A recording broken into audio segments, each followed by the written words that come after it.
Treasury is expected to propose tax increases on family trusts and electric vehicle drivers to fund income tax cuts and strengthen the budget. This could be part of broader tax reform. Joining me live now is Wilson Asset Management Chairman Geoff Wilson. Good to talk to you, Geoff. We've been talking about superannuation for quite some time. That is one aspect that we know has been on the books for a while when it comes to Jim Chalmers and tax reform.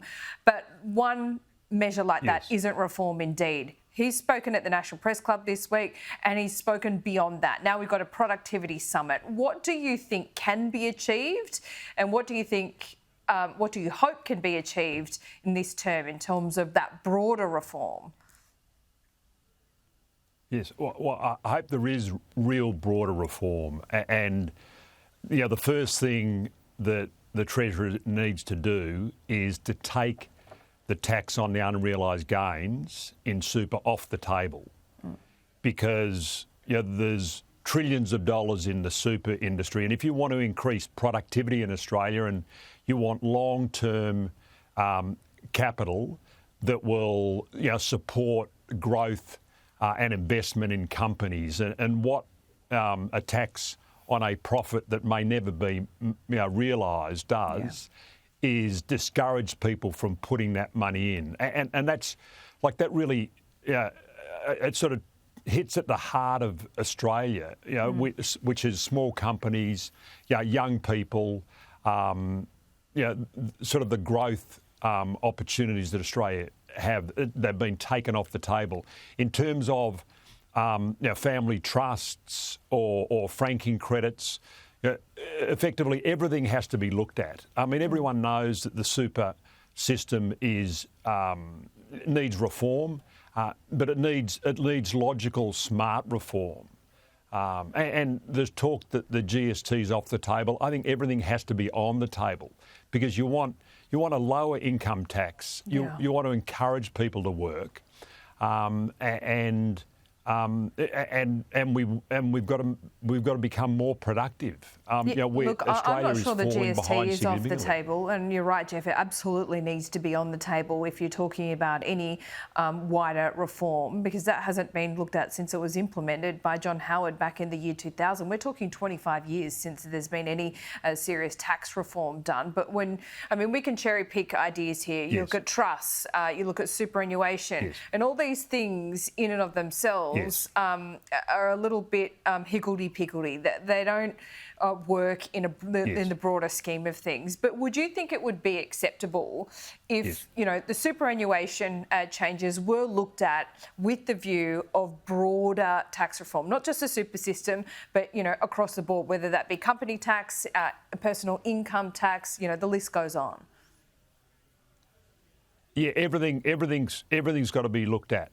The thing is, to me, the ridiculous thing is, or the crazy thing is they're putting the Treasurer seems dead set to try to get this tax through as soon as possible. That's the tax on unrealised gains, which is going to be negative for productivity. And then he's going to have a month later, he's going to have a productivity summit.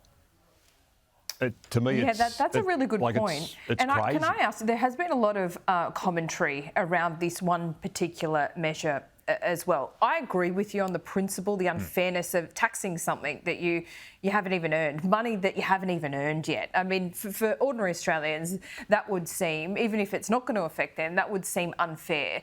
But is it a little bit breathless to say that this is going to affect superannuation funds and where they put their money and these startups? Because aren't superannuation funds, we're talking about $1 trillion industry here. They're running out of places to put their money in Australia. They're well into the United States and other markets as well. Is that really going to dry up investment for startups?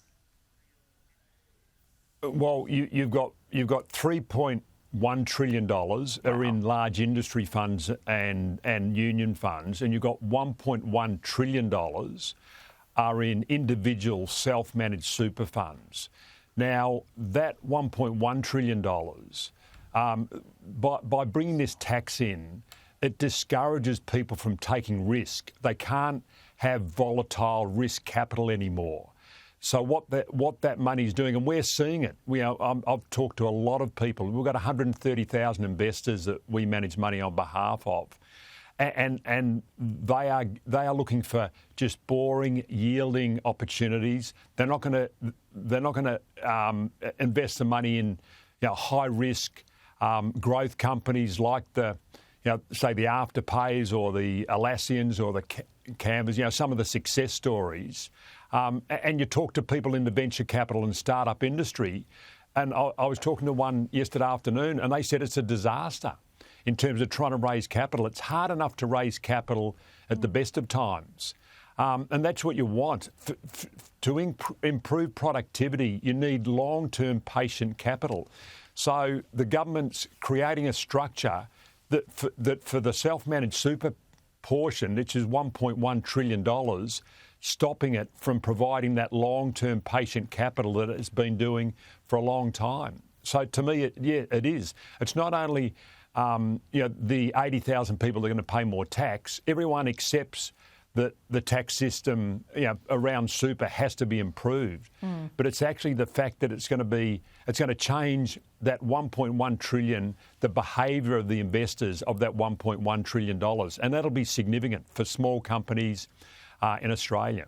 Yeah, that is really important, Geoff. Thanks for explaining it to us this morning and getting into the weeds with me here on AM Agenda. I really appreciate it. We'll speak soon.